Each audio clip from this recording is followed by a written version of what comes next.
Everyone, Tim Bob McGuffin here, and we are back with more Masters of the Universe unboxing. This time we have Buzz-Off, who, despite how he looks, is actually a heroic warrior. I always found his design one of the unique ones, because, yeah, you would not expect a character that looks like him to actually be a good guy, but he is. And, yeah, the same comic as we had in the Jitsu figure. And I believe the Sorcerers had the same comic too, but yeah, because they're all part of the same line. There's there, and I still have Stratos too from this line. I don't have the He-Man and Skeletor from this line, but yeah, maybe I'll pick them up. There is a store in town that does have some of the Origins figures and some of the older ones, so I actually might go check out that store and see what they have there and actually pick some up and do some more unboxings for me. Now, is he... Yeah, just like the other ones, he's got those stupid little straps on. And on his wings, of all things. Hate that. This time, at least, like, his weapon, like, it's...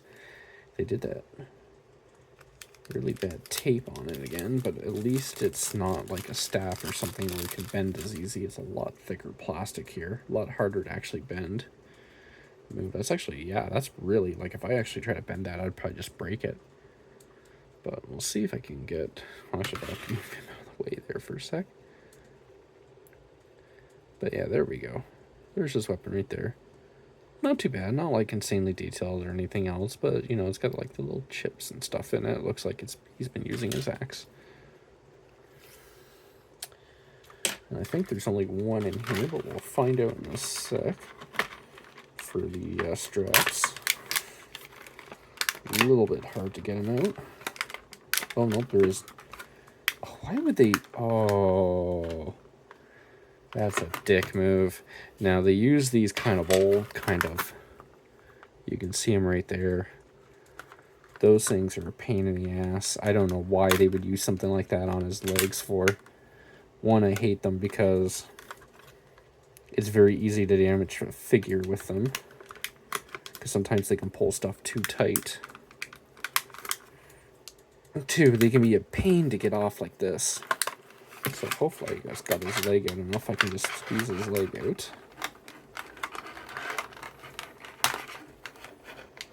Jeez. I hate those things. I really do.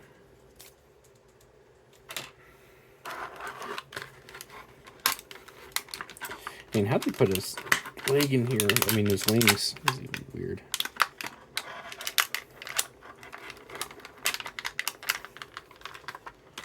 Because his wings aren't... His wings, they have, like, inside the plastic here. Take off his helmet, because I really need to get a good grip on him. Pull him out here. God, makes me wonder how they actually got him in here. Oh, there we go. Wow. Throw that crap down here. Floor, because that is just horrible.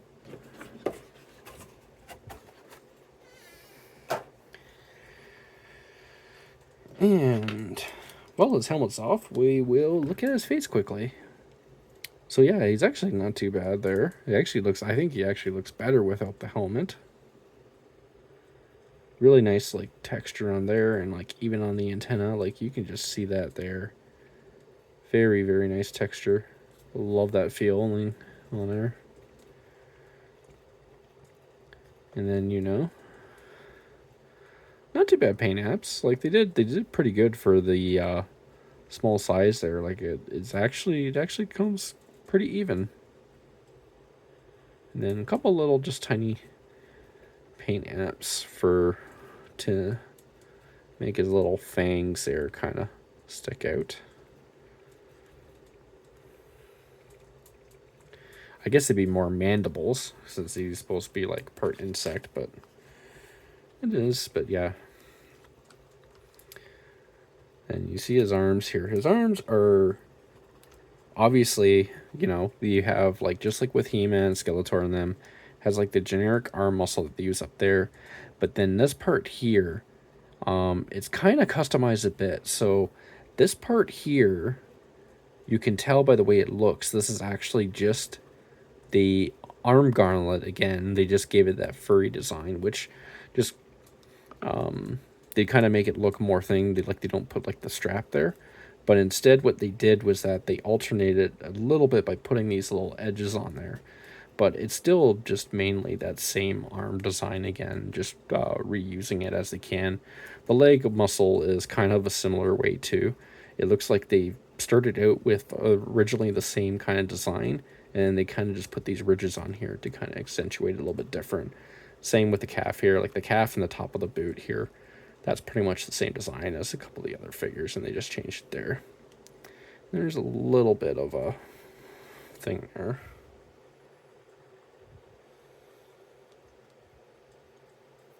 There we go. Kind of came off a little bit on the plastic there. But yeah, we'll get his helmet back on.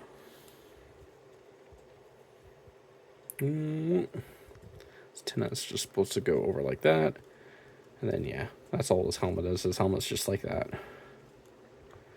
And I do, like, still find him a funny character because, you know, he is a good guy. But, I mean, when you look at his character, like, you know, like, not just being anthropomorphic like this, but also having, like, the claws for hands and stuff like that, you would just automatically assume he's actually a bad guy.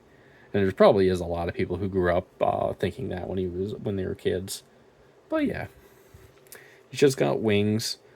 They got kind of like a techno-organic design, so like, you know, looks like they have like almost like a little bit like organic, because, you know, you see the lines and stuff like you would with like a real kind of wings on like an insect. But then they also have obviously like all this other stuff here that makes it look like it's like part technology. He has a little bit of like, yeah, just a little bit of like bumps and stuff, like a little bit of just kind of design on the back of him there. He does actually, I'm going to see here in a sec, I don't think he does have body armor, but he does look like it.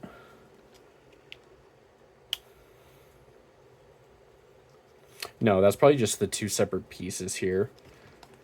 I'm actually going to look at his instructions, because I think maybe you might be able to pull off the wings. We'll see here in a sec.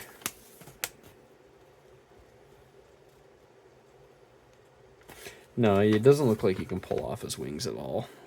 According to that, at least. Doesn't show anything about them. But yeah, just it kind of looks like it sits in there, so I didn't know if maybe you could pull them. Oh! Well, you can't pull them off that way, because they actually just have a thing that they line up with. And you can just pull them off like that, I guess.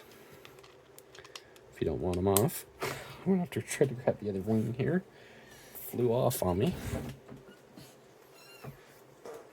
Oh, and there we go.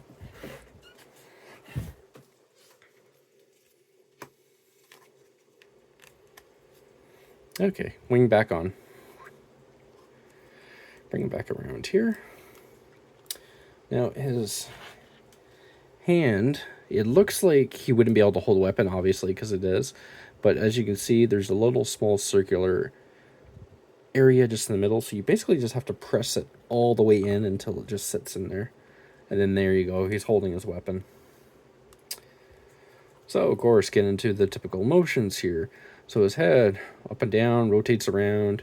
It's on a ball joint, obviously, just like the other ones. And we're going to have about the same rotation like, you know, a lot of the other figures has in his arms. So, you know, he can move up and down like this, swinging. He can kind of bring it up a little bit more here. Here, it kind of looks kind of inward like the other ones do. That's just a flaw of the design of the arm. It's just the way it is, especially because you have these big muscles. It's hard to do in there. You got, of course, the bend there, plus the little swivel. Again, another little swivel, and then this one is a little bit different because the other ones, of course, with the way their hands are, theirs go like this, in and out, but his will go more up and down because he has to hold his weapon, obviously, like this with the claw, so yeah. And, of course, this arm is exactly the same. So, yeah. And then we got his legs. His thighs, he can go out a little bit, but not quite as much as a couple of the other figures. They kind of do get stuck there a little bit. And his wings just flop around everywhere because they feel very loose. on there. And yeah, just kind of go there. Goes a bit forward, not too much. Like I said, there's not too much thigh movement there, just a little bit. His knee, though, bends in like this. Not too bad. And then, of course, like I mentioned there, because he does have that segmented boot design, he can twist that there.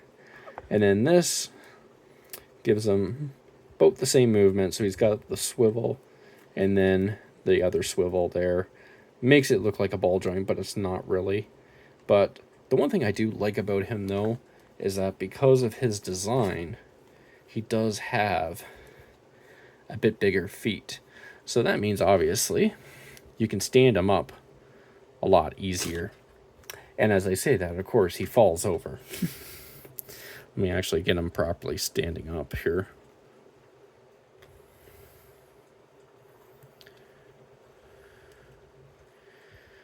Mine's a little bit weak in this ankle here. I can already tell. Like that ankle's moving a little bit too easy. So there we go. Got him standing now. But yeah, that's just a fault of my figure. Your figure probably won't be the same if you did get him. Mine's just a little bit weak in this ankle where he kind of wants to go forward on this a little bit too much. This one definitely feels a lot stiffer and nicer. But yeah, this one feels a little bit too loose. Even the thigh swivel actually feels more loose on this leg. So it's probably that this leg just wasn't done too well. But that's alright. He won't be moving around too much when he's on my shelf, so. Oh yeah, and I forgot to, like, he does have the waist articulation there too. Just swings around like that. He can't do any ab crunches or anything. But yeah.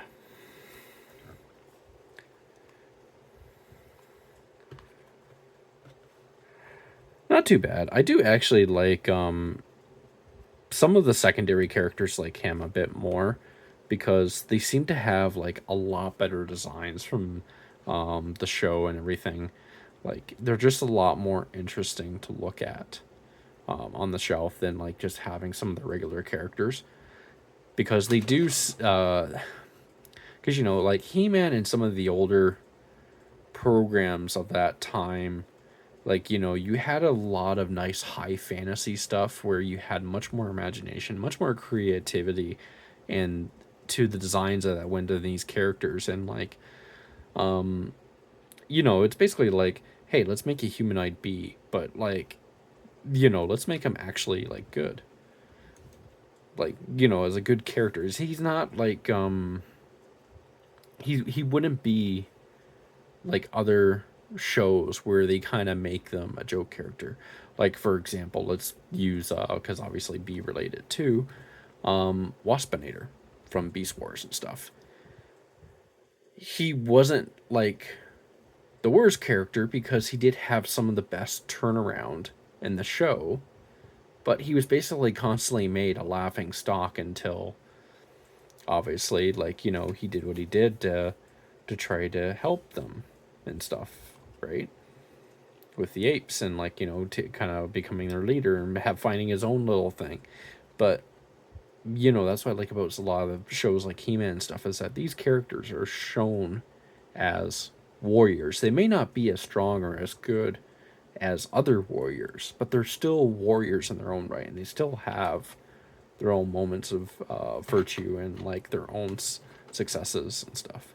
And it's quite nice to see that. But yeah, I do like them though, like I said, a little bit more without the helmet. Oop, drop the helmet. I'll pick it up after. But yeah, I love the head sculpt. Really nice design of getting like, and that helmet just kind of hides it. I might keep the helmet off him and just keep him like this, honestly, on the shelf because I do like that a lot. Maybe I might actually just have him so he's like holding his helmet in his hand. Actually, let's see if we can actually kind of do that quick. I'll pick up that helmet if I find out where I dropped it. There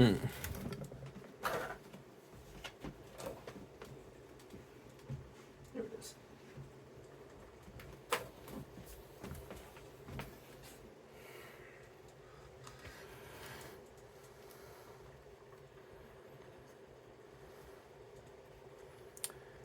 Let's see here. Well, he can kind of... Yeah, he can kind of hold his helmet there. So yeah, we can have him holding his helmet like that.